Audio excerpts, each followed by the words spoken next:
Hello everyone, welcome to my channel Learn with Nisha ji. Here we are on the question set 3, and if you want to have one-to-one sessions you can fill up this form. I'm sharing the link in the description section so that you can register for the one-to-one session, and the team will contact you once you fill up the details, right? So here's the first question. Name the three subatomic particles of an atom. क्या क्या होते हैं? First is proton, neutron, then electron. Okay. Proton is positively charged particle located inside the nucleus. Neutron is a neutral particle with no charge. It's located in the nucleus.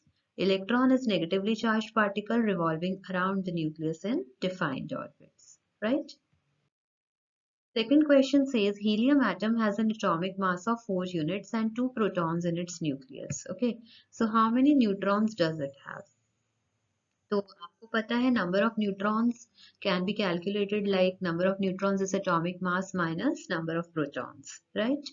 तो atomic mass यहाँ 4 units है, number of protons is 2, so 4 minus 2 will give you the number of neutrons as 2 neutrons, right? Thanks for watching the video and do not forget to subscribe the channel Learn with Nisha ji. Stay tuned.